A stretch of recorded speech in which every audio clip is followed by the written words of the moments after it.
Dalam nama Bapa dan Putra dan Roh Kudus. Amin. Allah yang berbelas kasih, sabda-Mu adalah terang dan pelita hidup kami. Bimbinglah kami oleh Roh Kudus-Mu. Amin. Salam, Bapak, Ibu, dan saudara-saudari terkasih.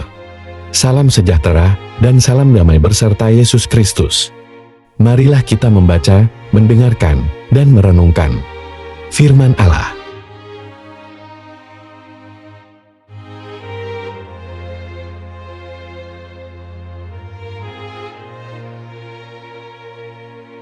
Bacaan pertama. Bacaan dari Kitab Ulangan. Kemudian pergilah Musa, lalu mengatakan segala perkataan ini kepada seluruh orang Israel. Berkatalah ia kepada mereka, Aku sekarang berumur 120 tahun, aku tidak dapat giat lagi. Dan Tuhan telah berfirman kepadaku, Sungai Yordan ini tidak akan kau seberangi. Tuhan, Allahmu, Dialah yang akan menyeberang di depanmu.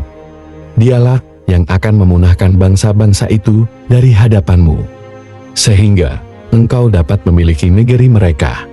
Yosua, Dialah yang akan menyeberang di depanmu, seperti yang difirmankan Tuhan. Dan Tuhan akan melakukan terhadap mereka seperti yang dilakukannya terhadap Sihon dan Og, raja-raja orang Amori yang telah dipunahkannya itu, dan terhadap negeri mereka. Tuhan akan menyerahkan mereka kepadamu, dan haruslah kamu melakukan kepada mereka tepat seperti perintah yang kusampaikan kepadamu. Kuatkan dan teguhkanlah hatimu, janganlah takut dan jangan gemetar karena mereka. Sebab Tuhan, Allahmu, Dialah yang berjalan menyertai engkau. Ia tidak akan membiarkan engkau dan tidak akan meninggalkan engkau. Lalu Musa memanggil Yosua dan berkata kepadanya di depan seluruh orang Israel, Kuatkan dan teguhkanlah hatimu, sebab engkau akan masuk bersama-sama dengan bangsa ini ke negeri yang dijanjikan Tuhan, dengan sumpah kepada nenek moyang mereka untuk memberikannya kepada mereka, dan engkau akan memimpin mereka sampai mereka memilikinya. Sebab Tuhan, Dia sendiri akan berjalan di depanmu. Dia sendiri akan menyertai engkau, Dia tidak akan membiarkan engkau, dan tidak akan meninggalkan engkau. Janganlah takut dan janganlah patah hati. Demikianlah sabda Tuhan. Syukur kepada Allah.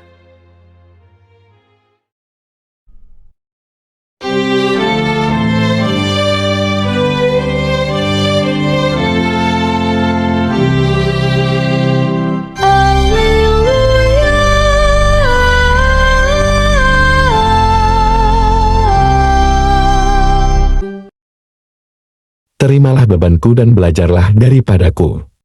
Sebab aku lemah lembut dan rendah hati.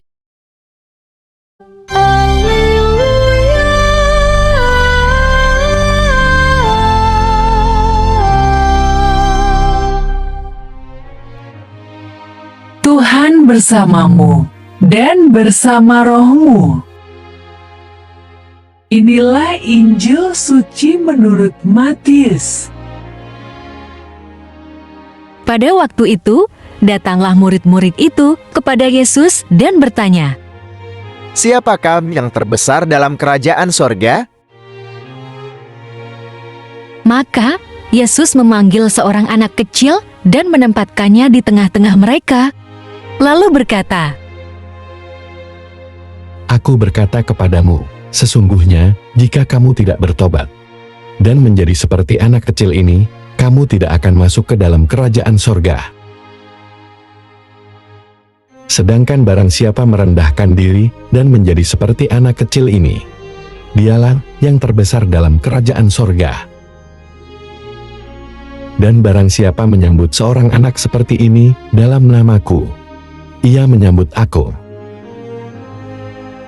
Ingatlah, jangan menganggap rendah seorang dari anak-anak kecil ini. Karena aku berkata kepadamu, ada malaikat mereka di sorga yang selalu memandang wajah Bapakku yang di sorga. Bagaimana pendapatmu? Jika seorang mempunyai 100 ekor domba, dan seekor di antaranya sesat, tidakkah ia akan meninggalkan yang 99 ekor di pegunungan, dan pergi mencari yang sesat itu? Dan aku berkata kepadamu, sesungguhnya jika ia berhasil menemukannya, lebih besar kegembiraannya atas yang seekor itu, daripada atas yang ke-99 ekor yang tidak sesat. Demikian juga Bapamu yang di sorga tidak menghendaki supaya seorang pun dari anak-anak ini hilang. Demikianlah sabda Tuhan. Terpujilah Kristus. Renungan Injil. Bapak, Ibu, dan saudara-saudari terkasih, bacaan Injil hari ini mengenai perikop siapa yang terbesar dalam kerajaan sorga. Pada waktu itu, datanglah murid-murid itu kepada Yesus dan bertanya, "Siapakah yang terbesar dalam kerajaan sorga?" Ternyata sifat manusia tidak pernah berubah sejak zaman dahulu, yaitu mau lebih besar, lebih hebat, lebih berkuasa, lebih pintar, lebih kaya. Pokoknya lebih dari segalanya dibandingkan dengan orang lain. Termasuk murid-murid Yesus bertengkar untuk menetapkan siapa yang terbesar di antara mereka. Kita ketahui bahwa Petrus, Yohanes, dan Yakobus adalah ketiga murid Yesus yang sangat sering tampil di muka umum dan paling sering menemani Yesus, sehingga mungkin hal ini penyebab pertengkaran. Jika pertengkaran siapa terbesar terjadi di kalangan orang dunia yang tidak terlibat dalam pelayanan, mungkin masih dianggap wajar. Namun, alangkah tidak bijaksananya pertengkaran tersebut terjadi di kalangan orang-orang yang terlibat di pelayanan. Sangat tegas Yesus menegur murid-muridnya, dan teguran Yesus ini berlaku juga bagi kita semua. Ciri-ciri anak kecil itu masih polos dan bergantung pada orang tuanya. Ciri-ciri orang rendah hati adalah sikap seseorang yang mengakui bahwa keberadaan dirinya hanya berkat anugerah Tuhan, sehingga ia tidak menjadi sombong atau meremehkan dan merendahkan orang lain.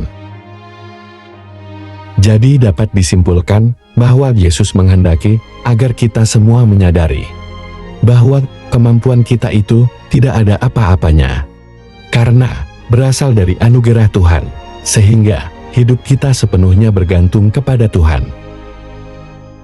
Dengan demikian kita tidak menjadi sombong atau mengungguli diri sendiri dengan meremehkan dan memandang rendah orang lain. Dengan demikian sangat jelas bahwa sesungguhnya tidak ada gunanya bersikap lebih hebat dari orang lain untuk mengungkapkan jati dirinya dan ingin mendapat status serta pujian dari orang lain. Kita itu harus sadar diri bahwa diri kita ini sangat lemah dan sangat bergantung pada Tuhan. Sebab kemampuan yang diberikan Tuhan kepada diri kita itu dimaksudkan memperlengkapi kita untuk melakukan suatu tugas yang dikehendaki Tuhan. Memang sikap orang itu beraneka ragam, dan bila di sekitar kita dijumpai orang yang nyeleneh, maunya dipuji, maunya dianggap hebat, maunya menjadi terbesar, dan semua ada pada dirinya dan mau diakui oleh orang lain, maka sebaiknya kita mendoakan orang tersebut. Rasul Paulus berpesan kepada Timotius dan mengingatkan bahwa seorang hamba Tuhan tidak boleh bertengkar, tetapi harus ramah terhadap semua orang. Ia harus cakap mengajar, sabar, dan dengan lemah lembut dapat menuntun orang yang suka melawan. Sebab mungkin Tuhan memberikan kesempatan kepada mereka untuk bertobat dan memimpin mereka sehingga mereka mengenal kebenaran. Dan dengan demikian mereka menjadi sadar kembali karena terlepas dari jerat iblis yang telah mengikat mereka pada kehendaknya. Seringkali Tuhan menempatkan orang yang sombong, orang yang suka bikin masalah, orang yang haus diakui dan haus dipuji di sekitar kita, dengan maksud untuk mendidik kita agar menjadi sabar dan rendah hati. Sedangkan bagi orang yang sombong dan sejenisnya yang tidak mau bersikap rendah hati, sebaiknya segera menyadari bahwa tidak ada guna mendapat pujian dari orang lain atau mendapat status harga diri. Sebab Tuhan berkenan kepada orang yang rendah hati dan orang yang mau bergantung sepenuhnya kepada Tuhan. Perumpamaan tentang domba yang hilang. Bapak, Ibu, dan saudara-saudari terkasih, bagaimana pendapatmu jika seorang mempunyai 100 ekor domba dan seekor di antaranya sesat? Tidakkah ia akan meninggalkan yang 99 ekor di pegunungan dan pergi mencari yang sesat itu? Tergantung di posisi mana berada, apakah di posisi 99 ekor domba ataukah di posisi seekor domba yang tersesat. Jika kita berada pada posisi seperti 99 ekor domba, maka kita perlu belajar sabar dan bersikap rendah hati mau memaafkan kesalahan orang lain yang merugikan kepentingan kita. Jika kita berada pada posisi seperti seekor domba yang tersesat, maka segeralah minta maaf kepada orang lain yang dirugikan tersebut, dan segeralah bertobat dan merubah sikap hidupnya.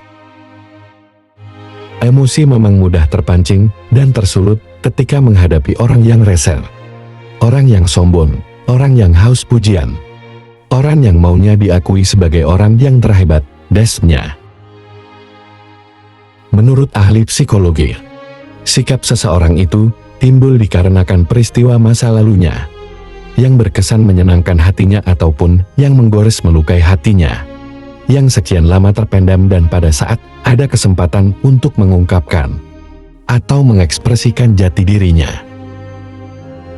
Hanya Tuhan yang sanggup merubah dan mengubah sikap hidup seseorang yang tidak sejalan dan tidak sesuai dengan sikap hidup yang berkenan bagi Tuhan.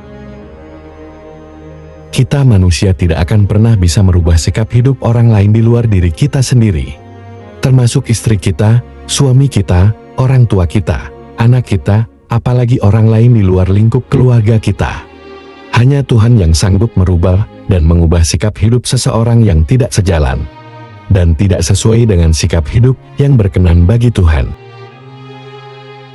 Tidak mudah mau memaafkan orang lain, tidak mudah mau mengerti kesulitan orang lain, tidak mudah mau menolong orang lain, tidak mudah mau bersikap sabar kepada orang lain, apalagi mau mengasihi orang lain dengan mengorbankan diri sendiri.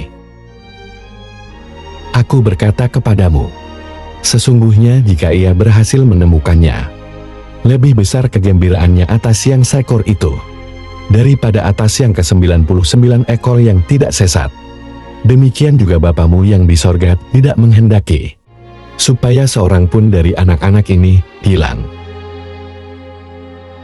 Sungguh mengharukan dan sungguh kita patut bersyukur atas kesabaran dan kebaikan Tuhan terhadap kelakuan kita, yang seringkali berbuat semaunya sendiri dan tidak mau menuruti nasihat dan ajaran Tuhan.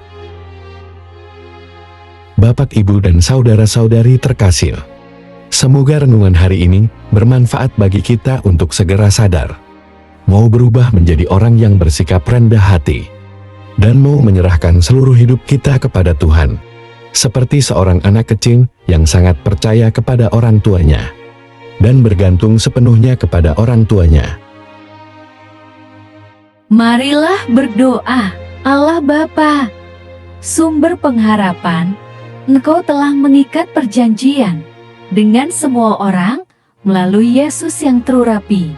Semoga kami selalu berpegang teguh pada Dia dan berkembang menjadi umat yang patuh setia. Dengan pengantaraan Yesus Kristus, Putra-Mu, Tuhan kami yang bersama Dikau dalam persatuan Roh Kudus, hidup dan berkuasa Allah sepanjang segala masa. Dalam nama Bapa, Putra, dan Roh Kudus. Amin. Terima kasih sudah mendengarkan dan merenungkan firman Allah. Jangan Jangan lupa subscribe dan jangan lupa juga aktifkan loncengnya. Terima kasih, Tuhan Yesus memberkati.